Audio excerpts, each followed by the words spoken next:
Selamat datang di channel Pemuja Malam. Jangan lupa like, share, and subscribe ya. Terima kasih. Chapter 42. Alasannya si ngidam.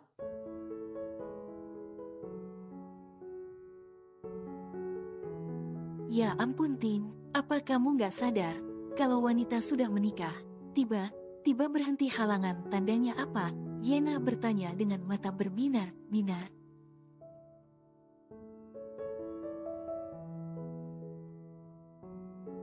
Mungkin dia stres karena suaminya, tebak Tina tak yakin. Salah, jawabannya apalagi kalau bukan hamil, Yena berkata gregetan.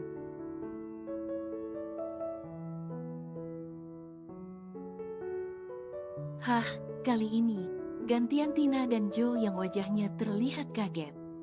Hah, hamil, masa sih gue?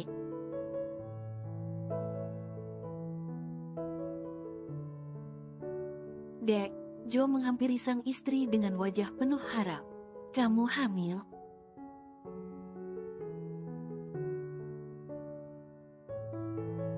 Nggak tahu, Tina menggelengkan kepalanya cepat. Itu kan baru asumsinya Yena, belum tentu aku beneran hamil mas.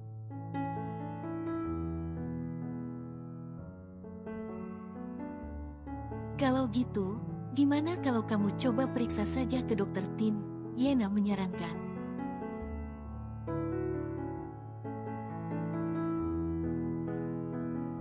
Tapi, Tina menatap perutnya sendiri ragu. Kalau misalnya nggak hamil, gimana? Tina ganti mengalihkan pandangannya pada wajah sang suami yang terlihat penuh harap. Entah kenapa dia takut membuat wajah itu kecewa.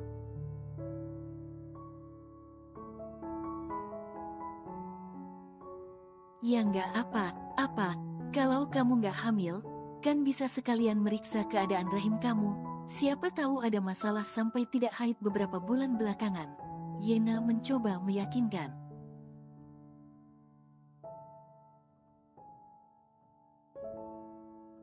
Betul kata Mbak Yena dek, Joe mengangguk, mengelus rambut Tina untuk menenangkannya.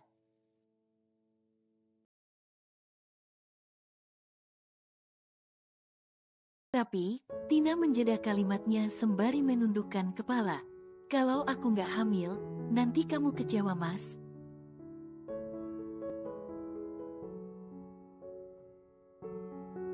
Hah, kenapa mas harus kecewa? Ya enggak lah dek, kalau kamu belum hamil, itu artinya Allah belum memberikan kepercayaan kepada kita untuk menjaga anak.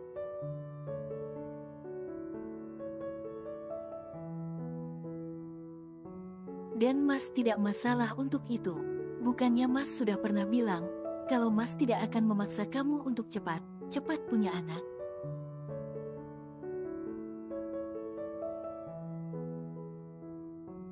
Tina tersenyum, merasa lega mendengar penuturan suaminya. Makasih ya mas sudah mau pengertian. Kalau gitu, besok kamu mau kan nemenin aku ke rumah sakit untuk periksa?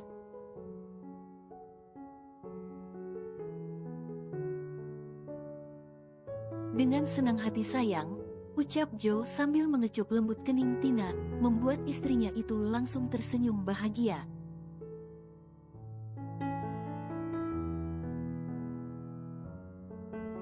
Keesokan harinya, Joe dan Tina pergi ke rumah sakit untuk memastikan kondisi Tina.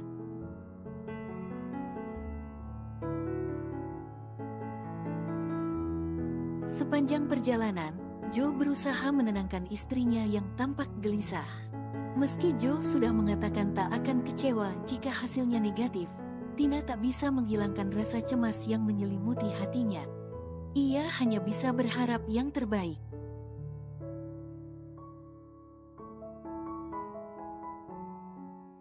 Setibanya di rumah sakit, mereka segera mendaftar dan menunggu giliran untuk dipanggil. Tak lama kemudian, nama Tina dipanggil dan mereka berdua masuk ke ruang dokter.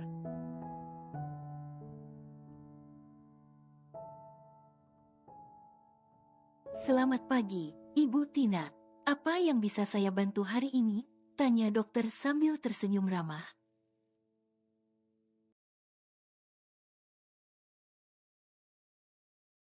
Pagi dok, jawab Tina dengan suara sedikit gugup.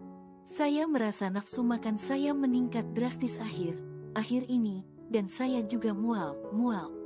Selain itu, saya sudah hampir 2 bulan tidak menstruasi.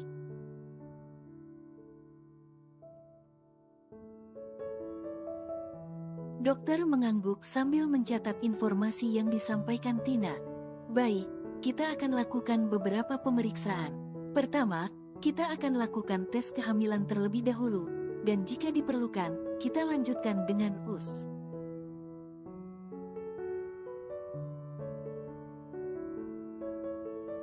Tina dan Joe menunggu dengan tegang saat dokter mempersiapkan alat tes. Setelah beberapa menit, dokter memberikan hasil tes kehamilan kepada Tina.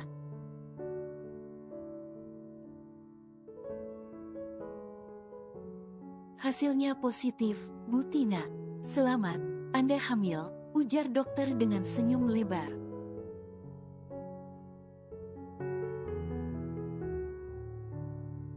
Tina terdiam sejenak, matanya melebar. Ia menatap Joe yang kini tersenyum lebar, penuh kebahagiaan.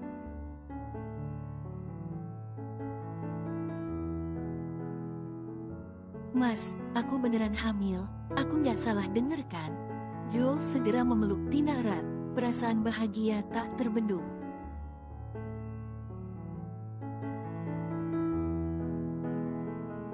Iya, Dek, kamu nggak salah dengar.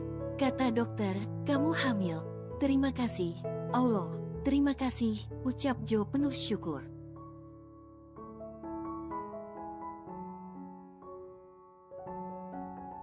Tina pun tak bisa menahan air matanya, bukan karena sedih, melainkan karena kebahagiaan yang luar biasa.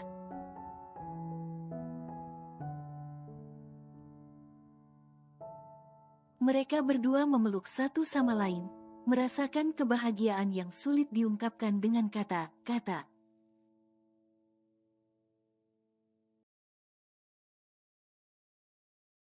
Kabar tentang kehamilan Tina dengan cepat menyebar ke seluruh keluarga besar.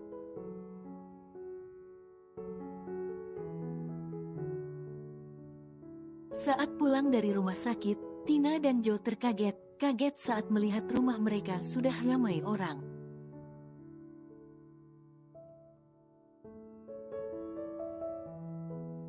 Tina, astaga, hati jalannya sayang, Mama tergopoh menyambut mereka di depan mobil, segera menuntun Tina dengan super hati.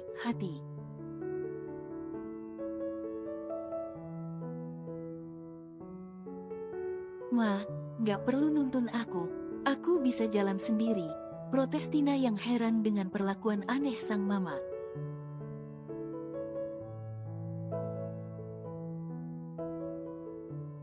Gak bisa dong, pokoknya kamu itu harus hati, terutama 3 bulan pertama kehamilanmu. Janin yang ada di perutmu itu masih sangat rentan tahu, Mama berkata tak mau kalah.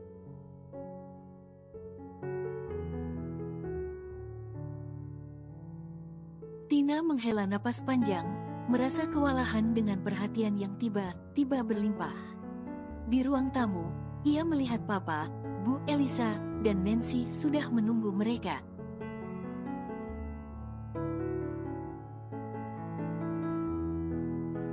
Tina, Bu Elisa segera menghampiri Tina dan ikut menuntunnya duduk di sofa. Kemarilah, Ibu sudah bawakan jamu yang bagus untuk kandunganmu.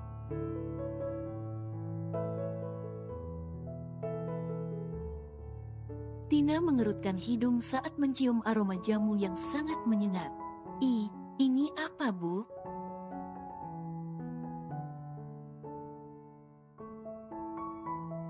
Ini ramuan khusus yang diberikan secara turun-temurun dalam keluarga Ibu. Katanya, kalau minum jamu ini, kandungan akan menjadi kuat.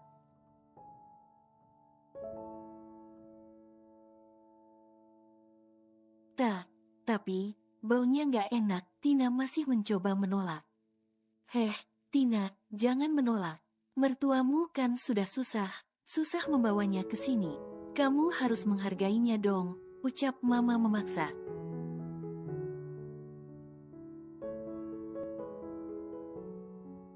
Tina lagi menghela napas panjang. Ia menoleh ke arah Joe yang sekarang duduk di samping papa.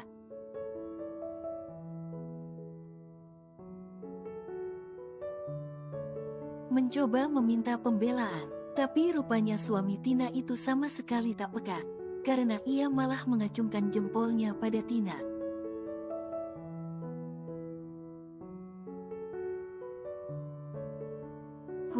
Dasar suami kampret, batin Tina kesal. Dengan terpaksa, ia pun akhirnya meminum ramuan yang dibawa sang mertua. Menenggaknya hingga habis.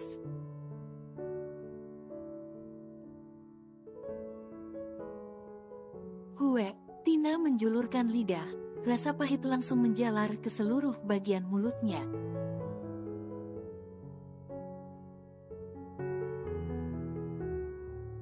Air.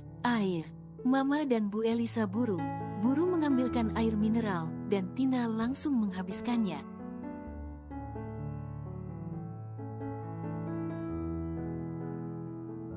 Jamu itu kalau semakin pahit semakin bagus Tina. Nah, ini ibu bawakan 1 botol buat kamu. Habisin ya.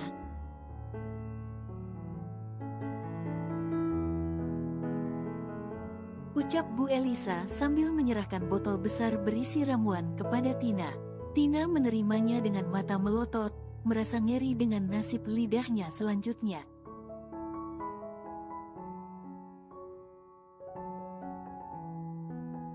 Menjelang sore, barulah rumah Tina terasa sepi. Kedua orang tua mereka sudah pulang ke rumah masing-masing.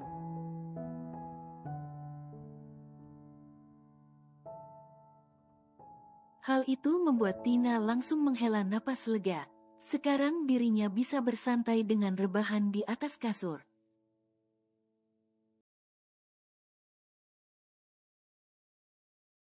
Joe menyusul masuk kamar setelah ia mengantarkan kepergian keluarga mereka. Saat melihat kedatangan sang suami, Tina langsung merengut.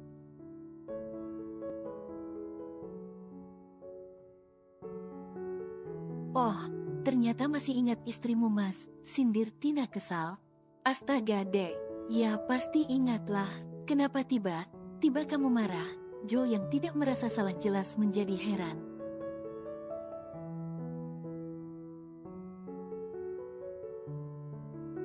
"Dasar nggak peka, kamu kan tahu tadi aku lagi kesusahan menghadapi mama dan ibu.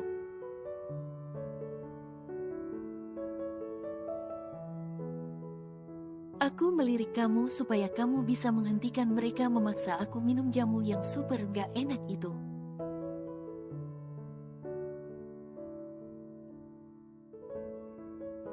Tapi kamu malah cuma senyum sambil acungin jempol." Tina melipat tangannya kesal.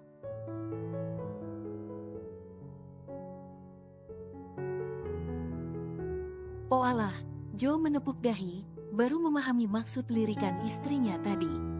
"Maaf ya Dek, Mas nggak tahu kalau ternyata kamu berpikir seperti itu.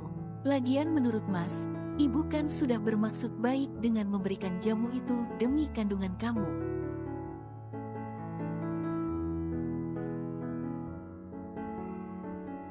"Jadi Mas pikir itu adalah hal yang bagus?" Joe menghampiri sang istri dan duduk di tepi kasur.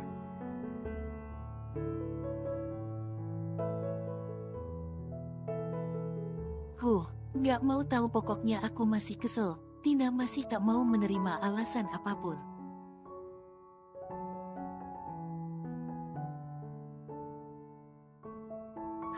Joe mulai berpikir, apa yang harus dia lakukan untuk menghibur istrinya ya?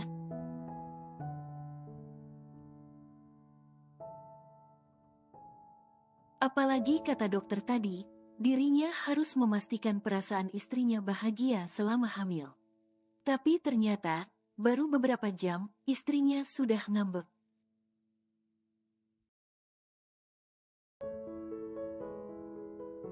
"Kalau gitu, biar Mas aja deh yang minum jamunya, gimana?" Tina langsung melotot tak percaya.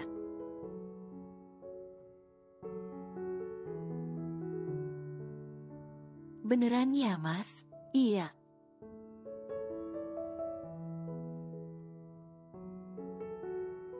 Janji ya, awas kalau kamu bohong.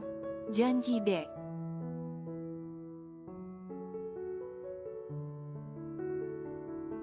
Oke, Tina langsung tersenyum gembira. Ia turun dari kasur dan mengambil jamu yang diberikan mertuanya tadi dari dalam lemari.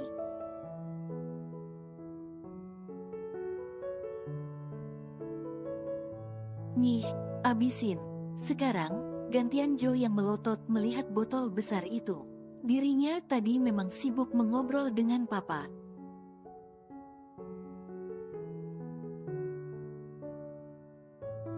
Sehingga tidak tahu kalau ibunya memberikan jamu sebegitu banyak kepada sang istri.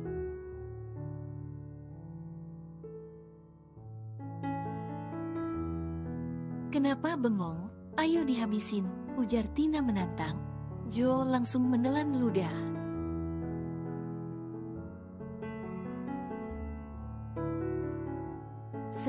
Semuanya dek? Iyalah, semuanya mas, sampai habis. Tina tersenyum puas, menyodorkan botol itu kepada Joe.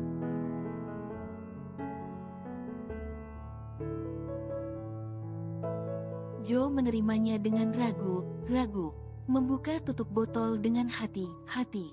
Aroma jamu yang menyengat langsung menyapa hidungnya.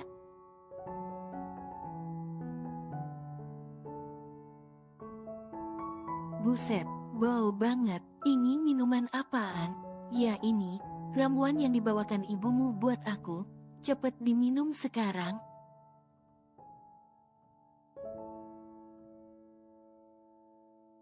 Joe kembali menelan ludah. Mau bagaimana lagi? Dia sudah terlanjur berjanji. Akhirnya, dengan terpaksa, ia dekatkan mulut botol itu dengan mulutnya.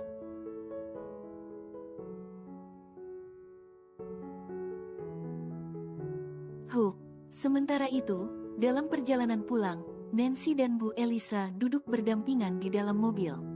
Selama perjalanan, Nancy menyadari kalau ibunya tak hentinya tersenyum.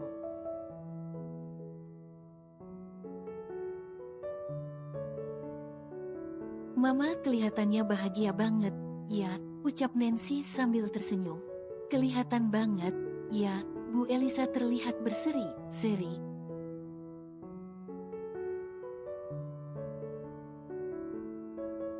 Kamu benar Nancy, ibu memang sedang merasa sangat bahagia. Rasanya kebahagiaan ibu sudah lengkap.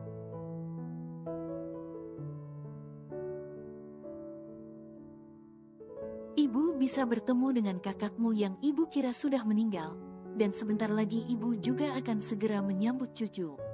Bagaimana bisa ibu tidak bahagia?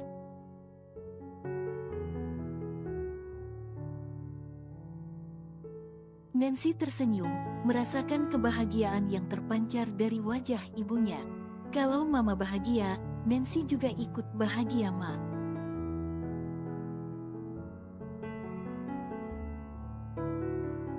Terima kasih sayang, Mama menggenggam tangan putrinya erat-erat. Nancy kembali tersenyum, tapi diam, raut mukanya terlihat gelisah. Tanpa sepengetahuan orang, saat ini dirinya sedang merasa gundah.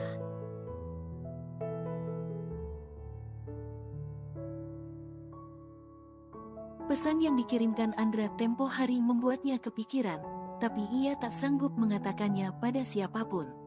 Ia takut hal itu akan merusak kebahagiaan semua orang.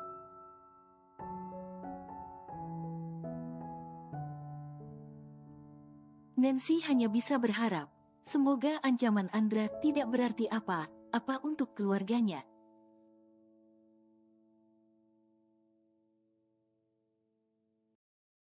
Hari pun berlalu. Seiring dengan semakin bertambahnya umur kandungan Tina, semakin banyak pula permintaan aneh yang dia ajukan.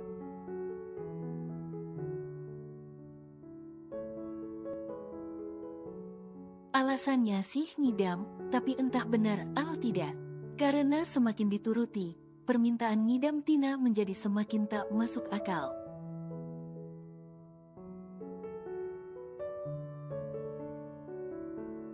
Mas, kok tiba aku pengen ngelus kepala orang botak ya. Permintaan itu diucapkan Tina subuh, tepat saat Jo baru membuka mata.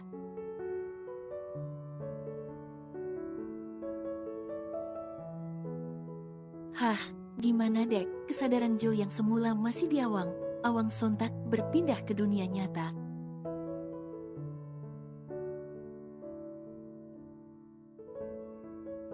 Dia menatap Tina dengan mata setengah terbuka, berusaha mencerna permintaan yang baru saja diucapkan istrinya.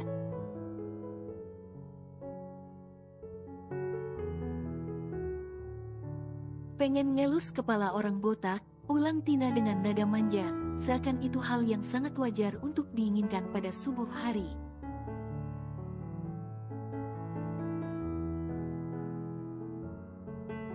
Jo mengerjapkan mata, memastikan bahwa dia tidak sedang bermimpi. Dek, kenapa kok tiba kamu pengen ngelus kepala botak? Aneh banget, jawab Jo setengah tertawa, meski dalam hati bingung harus berbuat apa.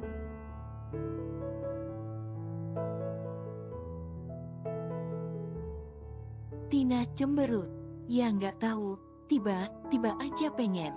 Ini kan permintaan dari anak kamu di dalam sini mas, ucap Tina sambil menunjuk ke arah perutnya yang belum membuncit.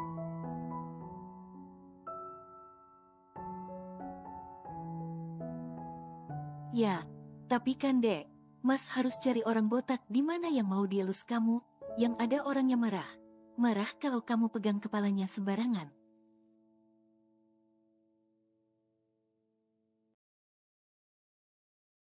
Ya nggak mau tahu. Pokoknya aku mau elus kepala orang botak. Titik, Tina mengerucutkan bibir, mulai merajuk.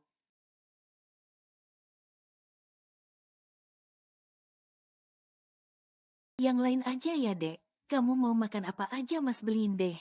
Asalkan jangan minta itu, Jo berusaha membujuk. Rasanya mustahil ia bisa memenuhi permintaan tak masuk akal istrinya.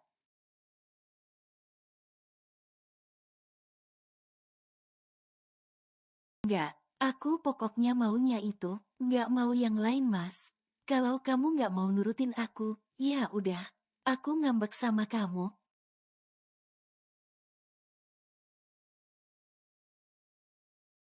Tina menarik selimutnya hingga menutupi kepala. Jurus terakhirnya saat sedang ngambek.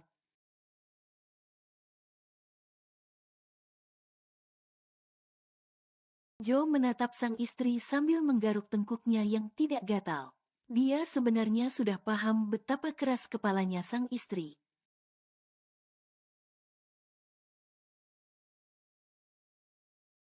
Tapi hal itu semakin menjadi saat ia mengidam. Dan tampaknya kali ini pun tak ada tempat bagi Jo untuk berkompromi.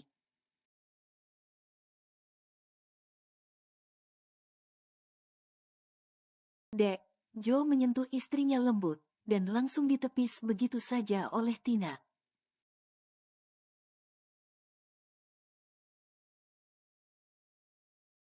Jangan marah dong dek, mas beneran gak tahu harus gimana. Jo mencoba menenangkan Tina, meski dia sendiri belum menemukan solusi yang masuk akal.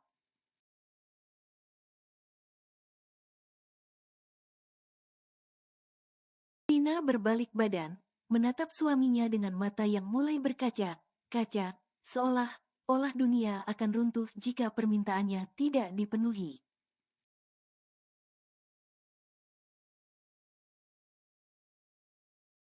Mas nggak sayang sama aku, ya, suaranya mulai terdengar gemetar. Jo langsung panik, dia tidak tahan melihat istrinya menangis, apalagi dalam kondisi hamil.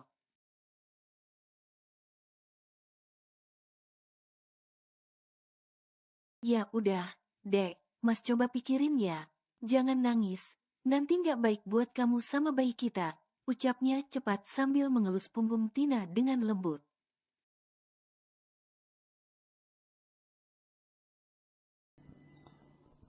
Bersambung.